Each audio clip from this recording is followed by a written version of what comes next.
Hello, everyone. How's everyone doing? Yay. How is everyone doing? Yes, yes, awesome. Thank you so much for coming here to support women in big data. Really appreciate your time. Um, so, who actually went to work today and not spend their time at the pool? It's such a gorgeous day. um, anyway, so thanks again. Thank you all for coming. I welcome you to Databricks, and this is a quarterly Women in Big Data event, a meetup that we have done a few sessions before, and we're going to do this every quarter, hopefully more. So thank you for supporting us, and welcome to Databricks. Again, if any of you would like to speak at one of these events, please reach out to us. We highly encourage you, and we would love to have you here on stage and share what you learn about Spark and other ecosystems. So this meetup is specifically about engineering, but in future we are hoping to do more big data events for like marketing, sales, product, user design, user experience, and so forth. So if you have any ideas too, we would love to have those. So quick introduction about me. I'm Maddie Schultz. I am part of the product management team here at Databricks, and I also lead the diversity and inclusion team here as well. I have an amazing team that has put together this event. A big shout out to Jules, who you all probably already know, and as well as Jen, who I don't know where she's at. Oh, there she is. Yay, thank you. We have a huge team here at Databricks who's doing all this behind the scenes. I'm just someone who shows up here and talks for 5 minutes. I want to bring in Yvette, who is one of our founding team member for the diversity and inclusion team here at Databricks. And she's going to talk a little bit about Databricks and as well as introduce our first speaker to all of you. So thank you. Let's welcome Yvette. Hi, everyone. I'm Yvette. Thank you so much for coming. So I'm going to talk a little bit about Databricks, also any upcoming events, and then I'm going to introduce our first speaker.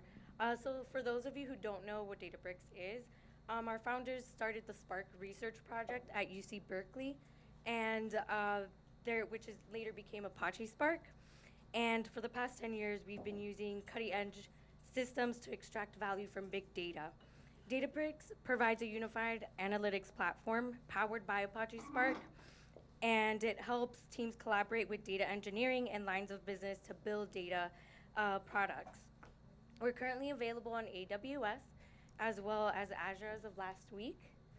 And if you're not a member of the Bay Area Spark Meetup or the Women in Big Data Meetup, please sign up so you can hear more about our upcoming events and any other future events that we have. Also, in June, we have the Spark and AI Summit at the Moscone Center. We have a discount code for, we don't have it up here, but we'll be having it up soon. We have a discount code, it's BASMU, and we'll also host a big Women in Data lunch during that summit. So just to introduce our first speaker, it's Holden Carew. Holden is a Apache Spark committer and co-author of Learning Spark and High Performance Spark. When in San Francisco and not up in the air, she works as a developer advocate at Google. Prior to Google, she was a software development engineer at IBM's Spark Technology Center. Holden talks internationally on Spark and holds office hours at coffee shops at home and abroad. She makes frequent contributions to Spark, specializing in PySpark and machine learning. Prior to IBM, she worked on a variety of distributed and classification problems at Alpine, Databricks, Google, Foursquare, and Amazon. She graduated from the University of Waterloo with a Bachelor's of Mathematics in Computer Science. So please give a round of applause for her. Awesome. Thank you. Okay. So I'm actually really curious. How many people here are already Apache Spark users? Okay, that's a lot. How many people are not Apache Spark users? Not as many, but awesome. Thank you for being interested in these things, hopefully, somewhat. Okay, so I'm going to be focused on stealing and sharing the jewels from Python with Spark. And this is, how many people are actually Python developers in the house? Okay. A lot and a maybe. How many people consider themselves Java or Scala developers? Okay, and there's some overlap between those two groups, but not a lot. I think we can learn a lot from each other. These two communities can work together, and we can steal each other's code. So my preferred pronouns are she or her. I'm a developer advocate at Google. That intro was already more awesome than what I normally say about myself, so thank you for reading the text. And I have some videos as well and some other links here. If anyone's like really interested in seeing more Spark-related stuff that I've done, it's up there. It's really fun to be back at Databricks. I worked here when it was not nearly this nice. Although I do remember that beanbag chair. I was a very good employee who definitely did not sleep on the job. Oh no, thanks for having me. I was a little surprised. Okay. So in addition to who I am sort of professionally, I'm trans, I'm queer, I'm Canadian. I'm here on a work visa still. I really got to get on that green card paperwork. And I'm part of the leather community. And this is not like super related to Apache Spark, right? There's no secret Canadian configuration option for colder weathers. But I think it's important to remember that we're all from different places, we all have different backgrounds, and we can work together, and it'll be so much more awesome, and we can learn from each other. And like I say a lot, and you know, we can add that to the stop word analyzer, and that'll be super useful, right? Like our distinct cultural knowledges can be combined together. Okay, bit of a stretch. And the next part I don't normally get to do. Does anyone ride a scooter? Anyone? Okay, if anyone wants to start riding scooters, I run a scooter club in San Francisco. It's called the Sparkling Pink Pandas. It is about as legitimate as a scooter club with that name sounds. We mostly get cookies. Okay, so you've been laughing at my jokes, so you're clearly nice people. So thank you. There are lots of cat pictures, so that should probably be good. And hopefully you're interested in what I have to talk about, but if not, there's pizza and you can wait for the later talks, which will be fun too. So I'm going to talk a little bit about how PySpark works, and then I'm going to talk about how we can flip some of this on its head to get access to Python functionality from Java, or really use our coworkers' code without having to rewrite it. Then we'll look at the new Arrow stuff in PySpark, in Spark 2.3. And then we'll look at reversing it again. And then because I work at Google, I will of course mention that you can do these things in other technologies as well. I will try and get you to buy my new book. I got a much better royalty deal on this one. High Performance Spark pays about a quarter of a cup of coffee in San Francisco, or 1 cup of coffee when I'm traveling. So please buy several copies. Yeah, okay. That's pretty much it. So what is the state of non-JVM big data? So I want to be clear that we're going to talk about how PySpark works, but really the depressing thing is, if you look at the other tools, they all pretty much looked at the same mistakes we did and went, you know what, let's repeat that. And one of them looked at it and you went, you know what, I bet this would go better with XML. It did not, but you know, it didn't go substantially worse. So this design that we're going to be talking about is not unique to Spark, and if you want to replicate this in other systems, you can take the same techniques that we're going to look at today and do it in other places. So presumably the Python people are somewhat familiar with PySpark. PySpark is pretty mature. It integrates nicely into the Spark ecosystem. It doesn't have a super Python feeling API, right? If you're maybe like a Pandas developer, you might come to the Spark RDDs and be like, ooh, well, I can do all of the things that I want, but why did they give them different names? And that's sad. It has some serious performance hurdles, but we're finally fixing them. It only took us 5 years. I'm really excited, especially because other people are doing the work. That is so much more awesome. And also, if you happen to work in a language besides Python, or you're interested in using code written by someone working in C#, R, Julia, Not JavaScript. JavaScript is different in special ways. If anyone wants to use JavaScript on big data, come find me later. But if you want to use pretty much any other language, they all follow the same pattern. And there's a question in the back, or am I just? So I'm sorry, I work mostly in Spark SQL. Yay! APIs. Does this produce a physical plan? And if so, is it that different from PySpark? Spark SQL? Cool. Yes. Okay, so Spark SQL, if you're working in PySpark and you're using the SQL interface, it does produce a regular physical plan. However, if you have UDFs to do things where you're calling Python libraries, this will be different than Scala Spark, and we'll look at how that is in the coming architecture slides. Architecture might be a bit optimistic. Design could be more, Okay, so a quick detour into PySpark's internal. So we use pickling, sockets, pipes, and we couldn't figure out an image to represent JSON. If you've got one, please send it to me. It's a little sad that anyways, working on it. Okay, right, so how does PySpark work? On our driver program, which is sort of like our main master node that's talking to the cluster, we use this thing called Py4j. Has anyone used Py4j, like directly? Yeah, I'm sorry. Okay, so one person, and we talked about it. So that's pretty cool. Py4j is a really wonderful project when it works. When it doesn't work, all of the exception messages are more or less the same, which makes it challenging to debug. But thankfully, this part is normally hidden.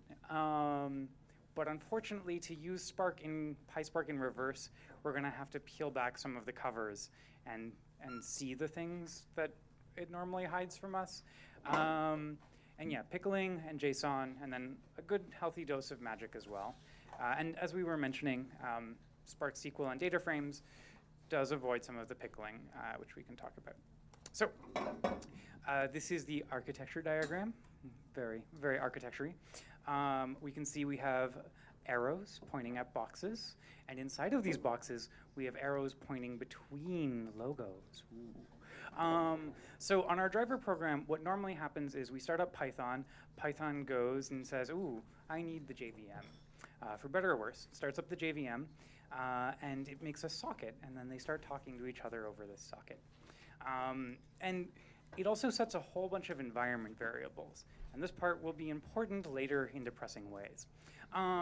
But then you actually do some work with big data, right? And if we just had this part, this wouldn't be very exciting. What's exciting is we have worker 1 through worker k. And our work and our data will be magically distributed to these. And this is the part where that pickling comes in. Sometimes we have to transfer data from Java to Python. And in those cases, we have to put the data in a format that Python can understand. Python doesn't understand Java integers. It understands pickled objects. And so we use pickling and send it over Unix pipes, which is a super efficient design. It's a small amount of sarcasm.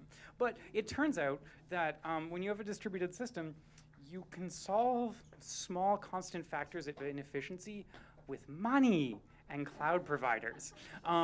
So you just buy more cloud nodes. And that's great for me and Databricks, right? Like, it's fine. We will sell you more. Everyone wins. You get your Python code, and I get whatever. I'm not actually judged on sales. But, if I was, this job would not go well. OK, but so there's a constant factor. We can just fix it with money. Let's fix it with money. This is the Bay Area. Venture capitalists are good for something. OK, so how do we take this and flip it on its head? We use dirty tricks. So the first thing is, if we're going to want to use our Python stuff from the JVM, we probably don't want to tell our customers or our administrators that the way to launch our job is with a Python script. They might be like, I have some questions. And that is the start of an administrator not letting me install software on their system. So it's OK. We can just hide the fact that we're launching Python from Java and just do this in reverse. Instead of going into Spark's normal entry point, we'll make our own. and we'll just extend the Spark entry point and hope that nothing changes. And for 5 years, that was true. Unfortunately, it's changing now. But instead of context.py, we'll launch startup.py, which will be very exciting. We'll look at how that works. And then we'll implement a sort of matching interface between Java and Python for setting up some registration. So we can go to Python and we can tell it, hey, I've got some work that I want to do. These are sort of the parameters, and Python will give me back a thing that I can use later. The TLDR is then we run it, then it doesn't work, then we debug it some more, and if you're lucky, it runs. And if it doesn't, email the user list. OK, so what does this look like? Ooh, Java. We use shell and pipes. Ooh, I have animations. OK, they're better when I click on them. So Java launches Python.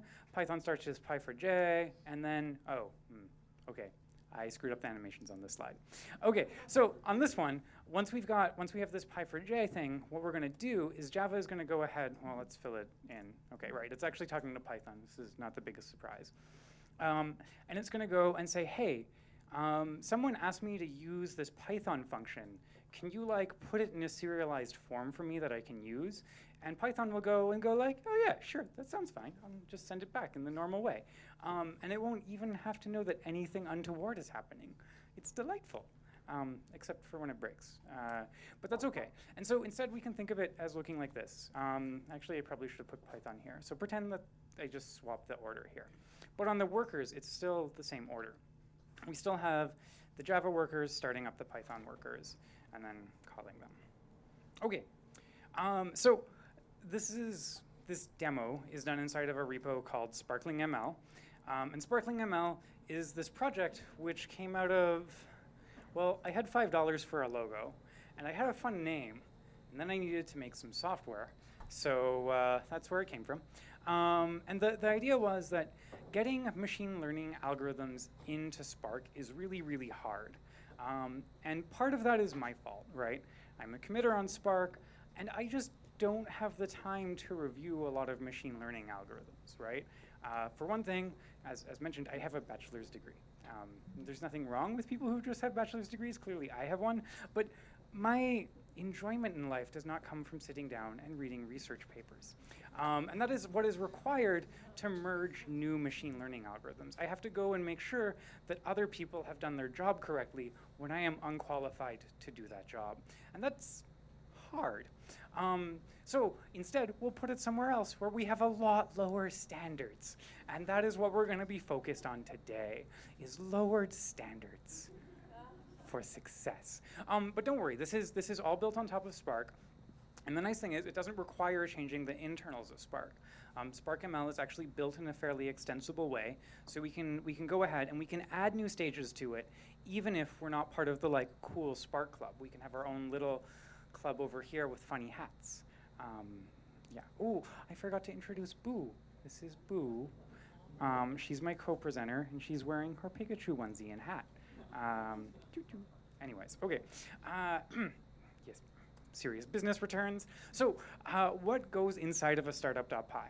So the first thing is we need a class for Java to call. Not the most surprising. Java really likes its classes a lot. So we're going to make a class in Python, and we're going to implement an interface for that class in Java. And we're going to make our startup function change a whole bunch of environment variables that you really never want to have to think about. And I'm not going to show you all of the environment variables. But if you want to see all of the environment variables we have to change, you can just click on this link magically, because it's on a computer. I will post the slides to the meetup, and you can click on this link, and then you can see the list of environment variables that have to be changed. So what does this look like? So first off, we have this Python registration provider. We say what Java class we're implementing, and then we go ahead, and we have this really kind of strange-looking function. And so, I mean, this reminds me of the comments on Hacker News the last time I posted some code, which was I've never seen such 1990s Perl with such 2010 libraries. And my Python reads in similar ways. So we have this register function, and it takes in a Spark session. yeah, a function name and some parameters. And the parameters we're actually going to pass using pickling, right? And that's okay. We know how to pickle things from Java and send them over to Python. So that's fine. So if we've got some parameters for the function that we want to use, we can pass them in here. And what will happen is we'll go into this global variable. Excellent design. Pull it out, call it with our parameters. We can use ast.literalEval so that instead of when I just call a val and the linter complained at me, it does the same thing, but the linter doesn't complain. And then we go ahead and we make a user-defined function. And this looks just like a regular Python user-defined function. And then we take our user-defined function, and then we go inside of it, and we grab the Java reference out of it and send it back to Java. Because all of our user-defined functions in Python, like they contain Python Lambda expressions inside of them, but they're actually represented as strings. Yay! Everyone loves strings. Actually, probably bytes now. Python 3 is very classy. And so those bytes are sent over to Java, and we're just going to go ahead, grab the underlying Java reference, and give it back to Java.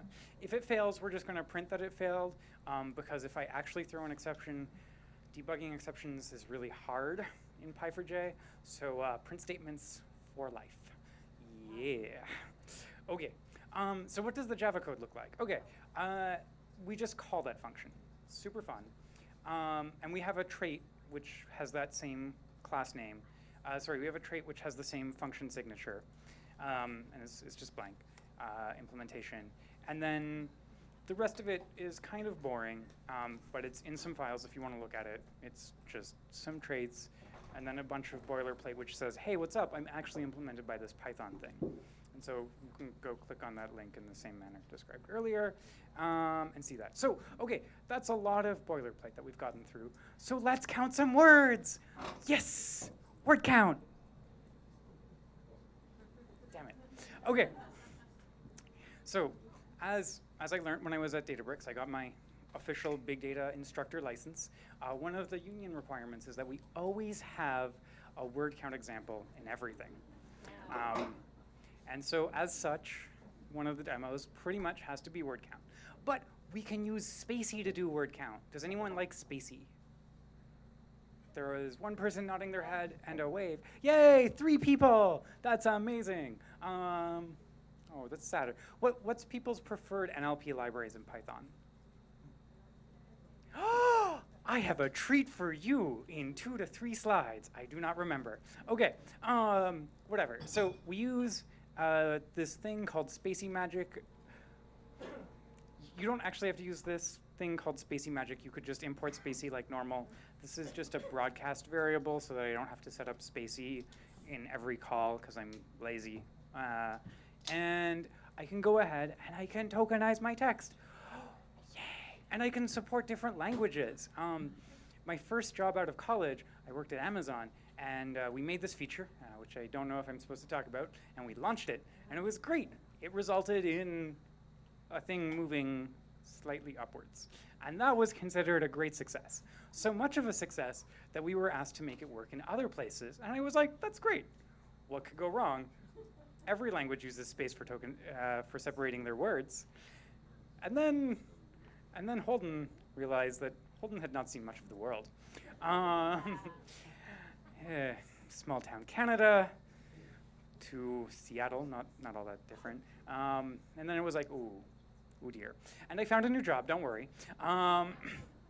But in the meantime, they hired this other person out of grad school to come and apply his special tokenizing magic. I think what happened is we counted every 2 characters as a token. The graph did not move as far up and to the right as we had hoped.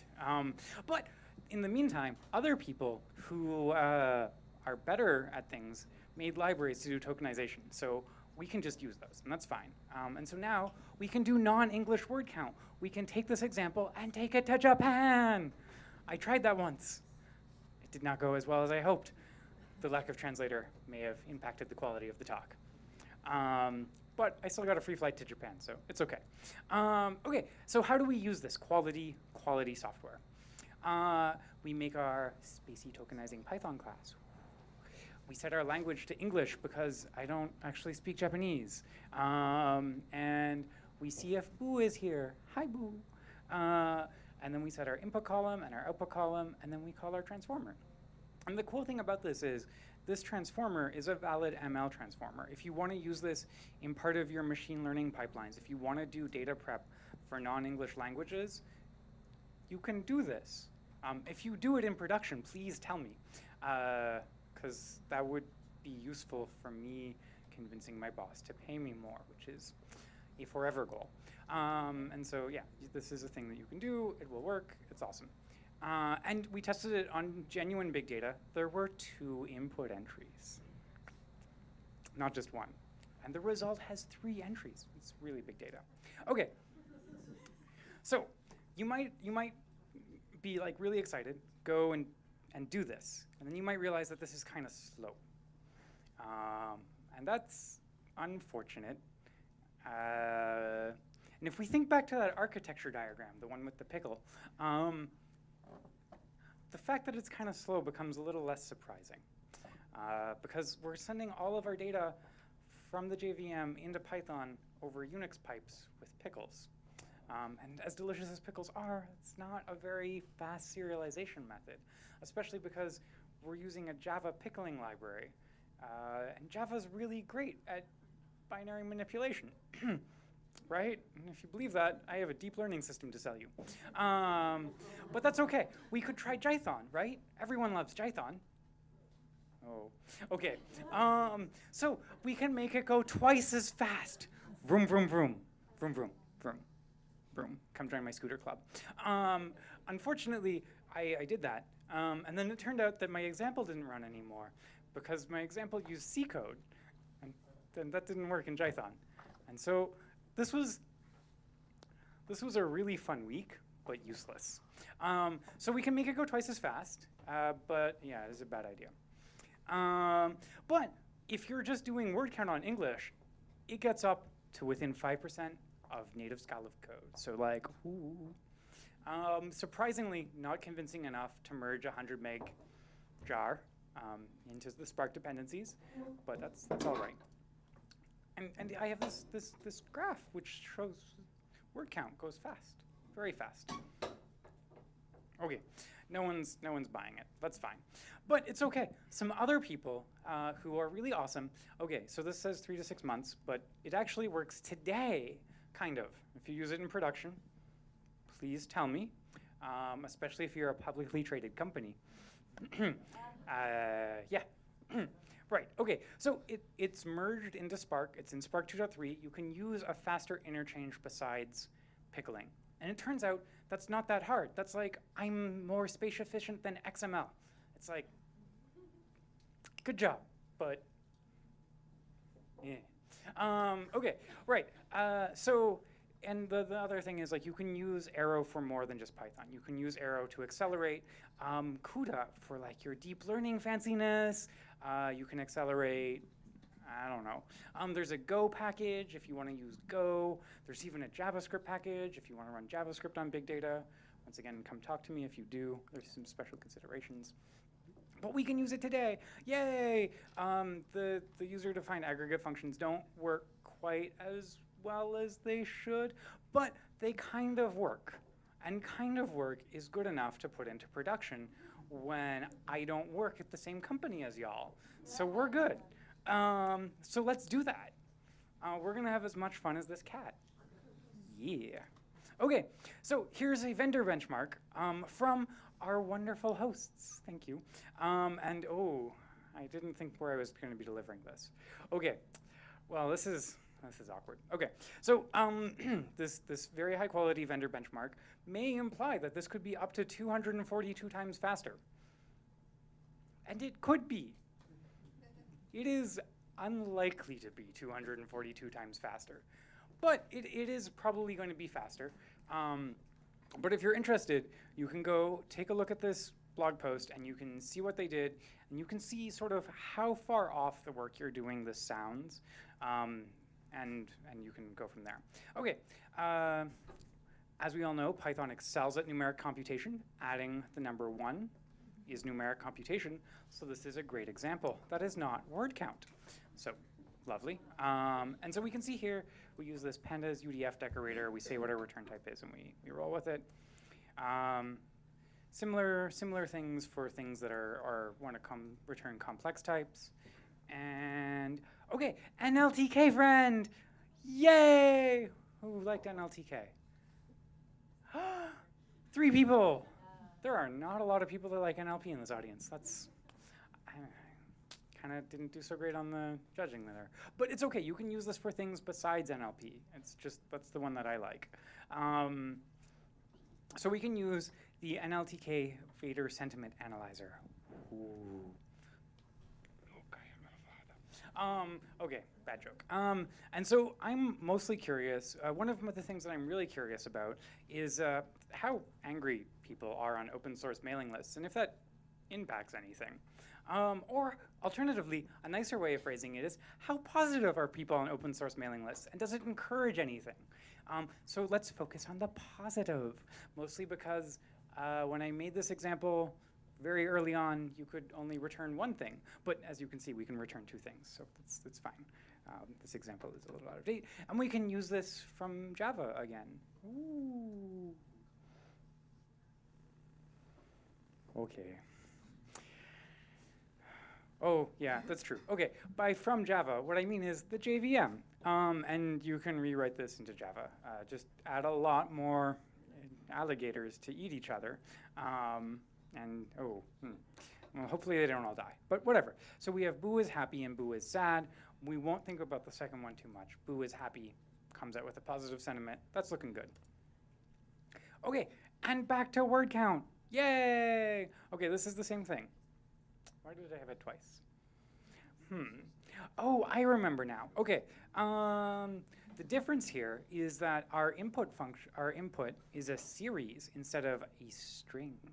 And it turns out that when we transfer series with Apache Arrow, they go a lot faster than when I transfer individual strings with pickling. Once again, setting the bar low and then just jumping over it. So we can take the same thing and turn it into an Arrow-powered function, and it'll be super awesome and amazing. And our code only looks a little less nice to read. The Unicode thing is because I was doing this in Python 2.7 because I work. I'm sorry, I know, but glorious employer who can do no wrong wishes to support Python 2.7. Oh, it's being recorded. Hi. Okay.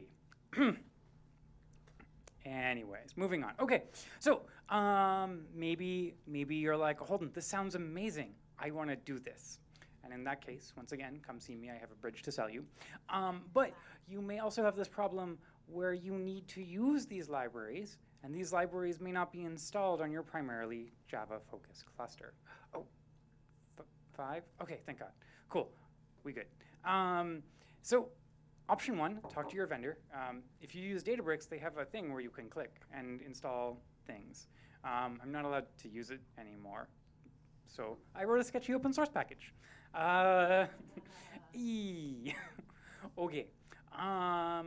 So if that doesn't turn you off of using it, you can install this thing that's called Coffee Boat, because I really wanted coffee as I had driven to the South Bay when I wrote this. And there was not enough coffee. And I had driven to the South Bay, so I was in a mood. And so we import our Coffee Boat captain to launch our coffee ship. And we accept the Conda license without reading it, of course. We say what packages we want. So we want Arrow because we want to make our things go really fast. And I also wanted something else. I don't remember why. And then I go ahead and I launch my coffee ship into the sea of Spark. Then I start my Spark context. And then I do a bunch of work. And then it turns out that this has been lovely. But I depend on some library with some Fortran code from the 70s that I forgot to install. So I go ahead and then I add it to my already launched Coffee Boat through magic. And then I keep going, and next time I remember to go back and move the cell up above, or not. And we can use the your magic function, and that's cool. Okay, so that's the extent of the Python's, Spark. It's been a long day. Spark stuff that I was going to talk about. Beam, beyond the JVM, doesn't work outside of Google yet. If you want to help us, there's a design document. You can help us try and avoid repeating the same mistakes that I just talked about. Or other ones that I don't know about, and those would be much more useful. And yeah, you can come join us. It's open source too. So why does this stuff all work now? There's been a lot of other formats for a long time, but I think people only started caring because of that whole deep learning thing. It's very stylish, and if you want to raise a bunch of money, you need to have some of that. And it turns out that in the Java world, your options are limited. But in the Python world, you have a buffet of deep learning solutions. And so now people want to call Python code. And now, instead of just the Python people wanting to use the Scala code, the Scala people want to use the Python code, and we can be friends together. I mean, we were already friends, but now we can be like really good friends that actually talk to each other, as opposed to just say like, hey, how's it going? And so this is exciting. Okay. There's a bunch of references. You can click on these later when I upload them to the slides if anyone's interested. Oh, okay, most important, buy many copies of this book with your corporate credit card. And if you want an excuse to go to any of these places, come join me. It'll be great. But that's pretty much it for me. Thank you all for laughing at the kind of shitty jokes, and I hope it was useful.